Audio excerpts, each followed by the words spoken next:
آج رمضان المبارک کی 12 تاریخ ہے اور سورہ یوسف کی آیت نمبر 5 کے حوالے سے درس قرآن کا عنوان ہے خواب کے آداب۔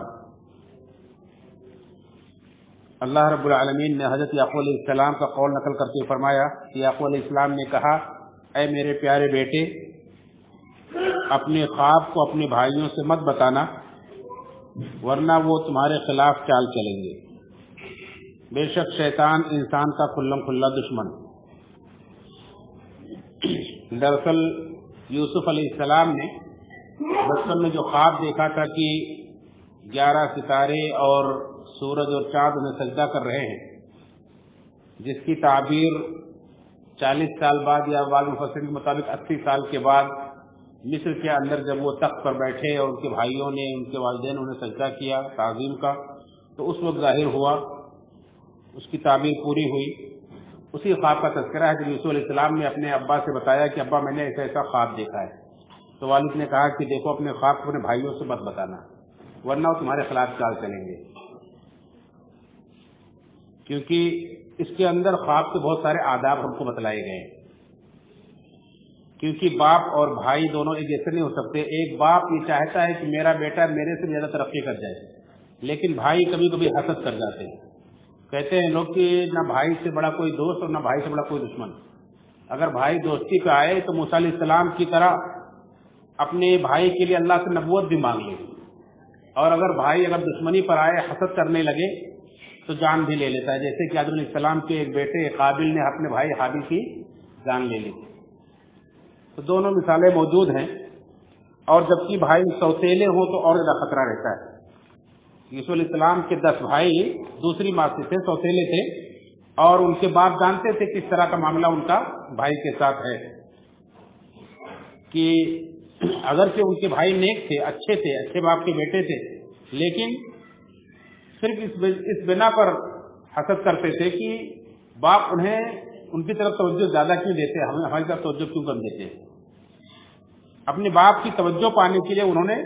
بھائی کے ساتھ کیا چال چلی، یہ سب سورہ یوسف پڑھنے والے جانتے ہوں گے، جسے اللہ رب العالمین نے احسن القصص قرار دیا، سب سے بہترین واقعہ قرار دیا سورہ یوسف کے اس واقعے کو، جو پڑھنے کے لائق ہے۔ تب سب کو چاہیے کہ پڑھیں اور اس کے اندر جو عبرتیں، جو نصیحتیں وہ حاصل کریں۔ وہ ایک الگ موضوع ہے۔ غرض کہ اسی بات کے پیش نظر یعقوب علیہ السلام نے اپنے بیٹے سے کہا کہ یوسف علیہ السلام سے کہا کہ اپنے بھائیوں کو اپنا خواب مت بتانا، اور اللہ کے نبی صلی اللہ علیہ وسلم نے بھی اس طرح سے خواب کے آداب کو سکھلا کے فرمایا ہے کہ جب کوئی آدمی اچھا خواب دیکھے تو ہر کسی کو نہ بتائے، بلکہ اسے بتائے جو یا تو عالم ہو یا تو اس سے محبت کرنے والا ہو۔ اور یوسف علیہ السلام کے باپ نہ صرف ایک عالم بلکہ ایک نبی تھے، اور باپ کی محبت اپنے بیٹے کے لیے کیسی ہو سکتی ہے، اور یوسف علیہ السلام کے لیے یعقوب علیہ السلام کی کیسی محبت تھی، یہ سبھی جانتے ہیں کہ ان کی محبت میں رو رو کر وہ آنکھوں کی بینائی تک کھو بیٹھے تھے۔ تو اللہ کے نبی صلی اللہ علیہ وسلم نے خواب کے آداب میں سے بتلایا کہ جب کوئی آدمی اچھا خواب دیکھے، بخاری مسلم کی روایت ہے، ابو سعید خدری رضی اللہ عنہ سے مروی ہے کہ جب کوئی اچھا خواب دیکھے تو یہ اللہ کی طرف سے ہے، اس پر اللہ کا شکر ادا کرے، اور کسی ایسے آدمی کو بتا دے جو اس سے جس سے وہ محبت کرتا ہو، وہ جس سے محبت کرتا ہو یا جو بہت ہی نیک ہو، کوئی عالم ہو، اسے بیان کر دینا چاہیے، بھلے اس کی تعبیر بتائے یا نہ بتائے، یہ اور بات ہے۔ اسی طرح سے اللہ کے نبی صلی اللہ علیہ وسلم نے فرمایا کہ اگر کوئی آدمی ایسا خواب دیکھے جو اسے ناپسند ہو، یعنی جو وہ نہ چاہے کہ میری زندگی میں ایسا واقعہ پیش ہے جو میں نے خواب میں دیکھا ہے، وہ پسند نہ کرے اس بات کو، تو یہ شیطان کی طرف سے ہے۔ اس پر چاہیے کہ وہ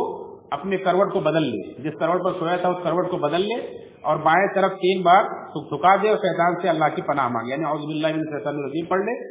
اور بعض روایت کے مطابق کہتا ہے کہ اگر ہو سکے تو اس کے 2 رکعت نماز بھی پڑھ لے، تو وہ خواب اسے کوئی نقصان نہیں پہنچائے گا۔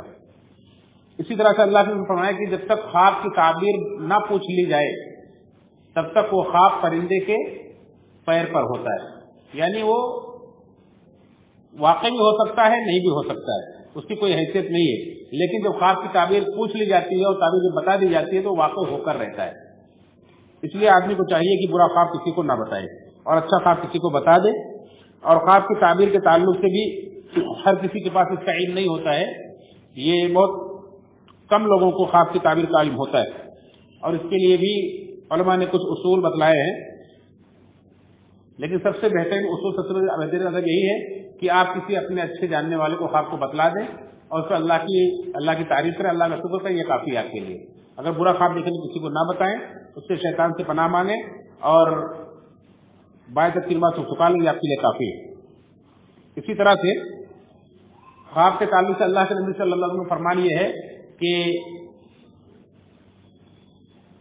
نبوت میں سے کوئی چیز باقی نہیں رہ گئی ہے سوائے مبشرات کے۔ صحیح مسلم کی روایت ہے۔ تو صحابہ نے پوچھا کہ دوستوں مبشرات کیا ہیں؟ تو آپ نے فرمایا کہ سچے خواب،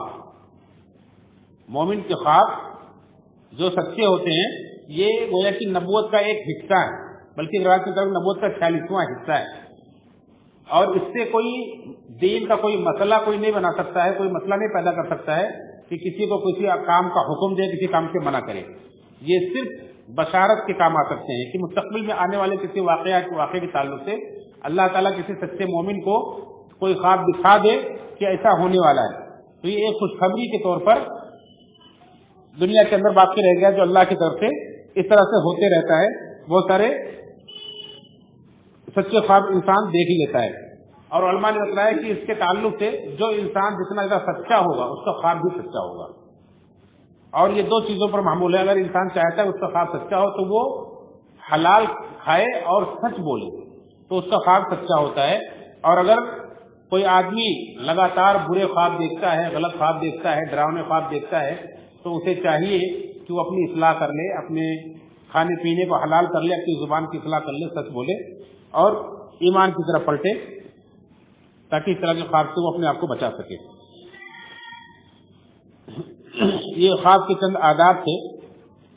جو اللہ کے نبی صلی اللہ علیہ وسلم نے بیان فرمائے ہیں، بخاری مسلم کی حدیث کے اندر اس کی تفصیل موجود ہے۔ اور اسی طرح سے اس آیت سے مفسرین نے یہ بھی مطلب نکالا ہے کہ بھائیوں کے اندر بھی حسد پیدا ہو سکتا ہے، اسے انکار نہیں کیا جا سکتا ہے، جیسا کہ رسول اسلام کے بھائیوں کے اندر تھا، اور ان کے بعد یعقوب علیہ السلام نے اس کا خدشہ بھی ظاہر کیا۔ لیکن ایک ادب یہ بھی سکھلا دیا اس آیت کے ذریعے سے کہ دیکھیں بھائیوں کی طرف برائی کو منسوب نہیں کیا، کیونکہ ایک طرح کی یہ بدگمانی ہوگی، لہذا بدگمانی سے بچتے انہوں نے برائی کو شیطان کی طرف منسوب کیا، اور کہا کہ دیکھو اپنے بھائیوں کو مت بتانا کہ بھائی تمہارے خلاف کچھ چال چل سکتے ہیں، اور اس کے بعد کیا کہا، ان الشیطان للانسان عدو مبین، عدو مبین، بے شک شیطان انسان کا کھلم کھلا دشمن ہے۔ تو انسان اگر کبھی کوئی برائی کرتا ہے تو آدمی کو چاہیے کہ بدگمانی سے بچے اور کہے کہ شیطان نے بھائی کو بھڑکا دیا ہوا، اس لیے بھائی نے ایسا کیا ہے۔ جیسے ہی یوسف علیہ السلام جب مصر کے بادشاہ بنے اور ان کے بھائی ان کے پاس آئے سر جھکائے ہوئے معافی مانگنے کے لیے، انہیں معاف کر دیا، اور ساتھ میں اس پر اللہ کا شکر بھی ادا کیا کہ اللہ تعالیٰ نے ہمارے بھائیوں کو ہم پھر سے ملا دیا، اس کے بعد کہ شیطان نے ہمارے درمیان دشمنی پیدا کر دی، بھائیوں کو کوئی الزام نہیں دیا، انہوں نے کہا کہ شیطان نے ہمارے درمیان اس طرح سے یہ ماحول پیدا کر دیا تھا۔ تو کتنی بہترین تعلیم دی گئی ہے کہ ہر طرح سے اپنے آپ کو بدگمانی سے بچانا چاہیے۔ یہ بہت ہی احتیاط کا درجہ ہے کہ ایک مومن، اور خاص طور سے رشتہ داری اور پھر اس میں بھائیوں کا رشتہ بڑا ہی نازک ہوتا ہے، اس میں بہت ہی زیادہ احتیاط کی ضرورت ہوتی ہے اپنی زبان کو استعمال کرتے ہوئے، اور اسی زبان کے ذریعے سے ہی الفاظ نکل جاتے ہیں اور اللہ نے فرمایا کہ شیطان انسان کے درمیان دشمنی پیدا کروا دیتا ہے۔ تو اس طرح سے بہت احتیاط کے ساتھ یہ سب باتیں کہنی چاہیے۔ عام طور پر لوگوں کو جب کوئی نقصان پہنچتا ہے تو فوراً بدگمانی کا شکار ہو جاتے ہیں، فلاں نے کیا ہوگا، اور خاص طور سے جب کوئی تکلیف ہوتی ہے اور جادوگروں کے چکر میں پڑتے ہیں، جادوگر کے پاس جاتے ہیں تو وہ اس طرح سے پیشین گوئی کرتا ہے کہ آپ کے اپنوں میں سے ہی کسی نے آپ کے خلاف کچھ کر دیا ہے۔ سب سے پہلا کام اس کا یہ ہوتا ہے کہ آپ کے رشتہ داروں کے خلاف، آپ کے بھائیوں کے خلاف آپ کے دل میں بدگمانی پیدا کر دیتا ہے۔ یہ شیطان ہتھ کنڈا ہے، اس سے بچنے کی ضرورت ہے۔ اس لیے جب بھی کسی غلط آدمی سے آپ مسئلہ لینے جائیں گے، کسی بابا سے اور کسی تعویذ والے سے جو شیطانی علوم کے ذریعے سے آپ کا علاج کرتا ہے، تو سب سے پہلا کام اس کا یہ ہوگا کہ وہ یہی کہے گا آپ کے اپنوں میں سے کسی نے آپ کے خلاف یہ کیا ہے، یعنی پہلا کام اس نے یہ کیا کہ بدگمانی پیدا کر دی، اور یہ شیطان کرتا ہے جو دو بھائیوں کے درمیان بدگمانی پیدا کرتا ہے۔ لہذا ایسی چیزوں سے، ایسی جگہوں سے ہمیں بچنا چاہیے۔ اللہ تعالیٰ سے دعا ہے رب العالمین ہم سب کو صحیح معنوں میں قرآن کریم کو سمجھنے والا، اس کے اندر تدبر کرنے والا، غور و فکر کرنے والا بنائے، اور اللہ تعالیٰ سب کے اپنے اعمال اور عقیدے کی اور ایمان کی اصلاح کی توفیق نصیب فرمائے. آمین. تقبل یا رب.